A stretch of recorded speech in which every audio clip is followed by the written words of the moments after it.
البدع والأهواء، أهل البدع العقائدية وأهل البدع السياسية. نقول بيننا وبينكم السلف، بيننا وبينكم الكتب، كان فيقول البدع بيننا وبينكم. Bismillahirrahmanirrahim. Alhamdulillah. Salatu wassalamu ala Rasulillah wa alihi wa sahbihi wa ba'd. Kita meneruskan bacaan kitab Bulughul Maram ditulis oleh Al-Hafidz Ibnu Hajar Al-Asqalani rahimahullah taala. Kita sudah masuk di bab yang ke-13 di kitab shalah, bab sholatil khauf, bab salat khauf, salat karena takut dari musuh dalam peperangan. Pada pertemuan terlewat kita sudah bacakan apa yang dibawakan oleh Syekh Abdullah Al-Bassam rahimahullah taala di Tawdihul Ahkam bahwa khauf itu lawan dari aman, lawan dari aman. Namanya takut itu berarti kebalikannya aman. Takut dari musuh. Ya. Dan itu adalah hayat, ya, li sholatil khauf hayat wa halat. Jadi untuk sholat karena takut dari musuh itu ada cara-cara dan ada keadaan-keadaan yang khusus. La tuktafar fi halil aman, tidak dimaafkan ketika keadaan aman. Jadi sholat khauf itu adalah sholat yang mempunyai keadaan khusus yang tidak dimaafkan ketika dalam keadaan aman.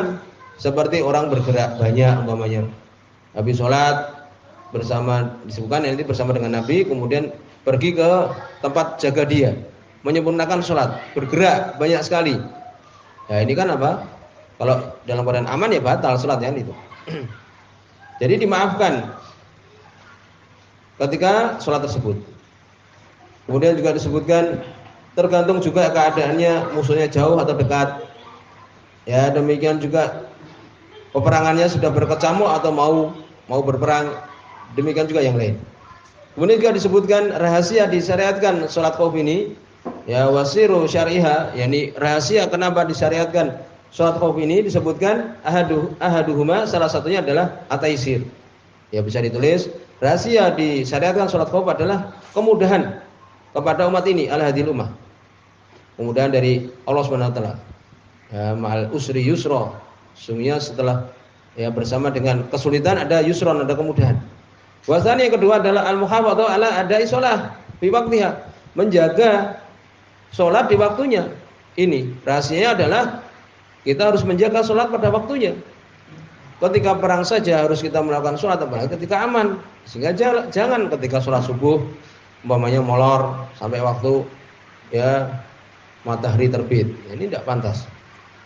Dalam keadaan perang yang berkecamuk saja dianjurkan dalam syariat kita ini sholat. Ketika kita dalam keadaan aman, ya kita hendaknya sholat lebih lagi. Lalu bagaimana? Ya tidurnya jangan lama, tidur jam 10 udah tidur. Ya tapi kalau sampai jam 12 ya seperti ini ya akhirnya sulit bangunnya. Jadi seorang harus pandai menjaga waktu. Ketika sholat khauf saja demikian Nabi mensyariatkan, maka ketika aman lebih-lebih lagi. Ini diantara rahasianya syariat dari sholat khauf. Kemudian juga disebutkan sepakat para ulama, disebutkan di sini ittafaqal fuqaha al-amraini. Sepakat para ulama tentang salat khauf ini dua perkara. Al-awwal yang pertama anau yajuz lil guzah ayusalluha bi imamaini. Qulu ta'ifah bi imam. Boleh untuk ya pasukan mereka salat dengan dua imam, boleh. Ya, boleh. Bahkan juga nanti akan disimpulkan boleh salat dalam keadaan berjalan juga. Ketika dibutuhkan berjalan menaiki kendaraan, ya demikian juga bahkan disebutkan nanti oleh alam yaitu sholat satu rakaat juga. Karena apa? Karena gentingnya keadaan ketika perangan dan wajibnya untuk menjaga sholat. Azani yang kedua yang sepakat padanya para ulama tadi boleh sholat dengan beberapa imam kan itu. Yang kedua idastadal khauf wa ta'addarat jamaah falahum sholatuha furadah. Apabila dalam keadaan sangat takut dan tidak bisa berjamaah, boleh sholat sendiri-sendiri. Boleh sholat sendiri-sendiri. Di ponadikihim, di parit-parit, ya. Biasanya ini tempat perlindungan yang paling aman, yaitu dibuat lubang-lubang di situ. Setiap orang, ya, dari pasukan itu menjaga di lubang tersebut. Sholat sendirian boleh. Ya itu. Demikian juga disebutkan diambil faedah dari disyariatkan salat khauf ini, sebutkan wa nastafid min masyri'ati salatil khauf. Kita mengambil faedah dari disyariatkan yang salat khauf ini. Al-awwal yang pertama, idomi amri sholat, besarnya perkara sholat, jangan diremehkan. Wasyidati ihtimam biha, dan sangat perhatikan padanya. Itu. Ya ini menunjukkan apa? Sholat itu bukan sesuatu yang remeh, sholat itu sesuatu yang besar. Ketika perang saja harus dijaga. Dan biasanya perang itu kan keadaan yang genting, bisa-bisa hamba waktu itu akan menghadap Allah Subhanahu wa taala. Maka ketika perang ya sangat jelek orang yang mencuri. Bagaimana dia berani mencuri padahal nyawa dia itu ya mungkin di ujung tanduk. Demikian juga bagaimana dia berperang kemudian meninggalkan sholat. Jangan-jangan ketika itu dia akan meninggal. Itu. Yang kedua ini faedahnya adalah idhamil jihad, besarnya perkara jihad fisabilillah di jalan Allah Subhanahu wa taala. Ini besarnya sholat, ya, perkara sholat juga besarnya perkara jihad di jalan Allah Subhanahu wa taala. Mari kita sebutkan dua cara yang dibawakan oleh Ibnu Hajar rahimahullah, ya. Yang keduanya adalah sama, yaitu Nabi sallallahu alaihi wasallam menjadi imam, kemudian sahabat ya satu kelompok bersama dengan Nabi, satu kelompok berjaga. Ya, kemudian mereka menyempurnakan salatnya masing-masing. Kemudian berikutnya kaifiyah atau cara yang ketiga, qala ta'ala, jadi yang ketiga. Wan Jabir, dari sahabat Jabir bin Abdullah radhiyallahu anhu, qala, beliau mengatakan di sini semua Imam Muslim rahimahullah taala. Qala, ya beliau mengatakan Jabir, syahidtu ma'a Rasulillah, aku bersaksi, maksudnya di sini adalah aku ikut bersama dengan Rasulullah sallallahu alaihi wasallam salat al-khauf. Salat khauf, salat karena takut dari musuh. Itu suatu tabiat. Fasofafna sofa ini, maka kami pun membuat sof dua sof. Kami membuat sof dua.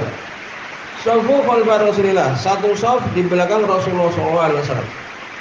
Wal adu bainana wa bainal kiblah, dan musuh antara kita dan antara kiblat. Jadi musuhnya di depan. Ya, musuhnya di depan. Kiblat kan harus dijaga. Jadi musuh antara kami dan antara kiblat, di depan musuhnya. Fakabaran Nabi sallallahu alaihi wasallam, maka Nabi pun bertakbir. Wakabarna jami'an, kami pun bertakbir bersama-sama. Ini berbeda dengan cara yang pertama dan kedua. Kalau di sini apa? Bersama-sama. Ya, kami semua bersama-sama. Tsumma raka'a, kemudian Nabi pun rukuk, wa raka'na jami'an, dan kami rukuk semuanya sama-sama. Kan musuh di depan bisa dilihat kan itu. Tsumma rafa'a ra'sahu minar rukuk wa rafa'na jami'an. Kemudian beliau mengangkat kepalanya dari rukuk. Jadi rukuk sama-sama, berdiri sama-sama, rukuk sama-sama, kemudian i'tidal sama-sama. Beliau mengangkat kepala, ya, kemudian beliau mengangkat kepalanya minar rukuk, dari rukuk, wa rafa'na jami'an, dan kami mengangkat kepala juga bersama-sama. Tsumma in hadara bisujud, kemudian beliau tersungkur untuk sujud. Beliau pun sujud. Wasafil ladzi yalihi, dan shaf yang di belakangnya. Ya, di belakang ikut sujud. Wa aqama shaf al-mu'akhkhar. Ya, tetapi shaf yang kedua berdiri. Dan berdiri shaf yang di belakang. Shaf yang kedua berdiri. Fi nahril adu. Ya, ke arah musuh. Ya itu.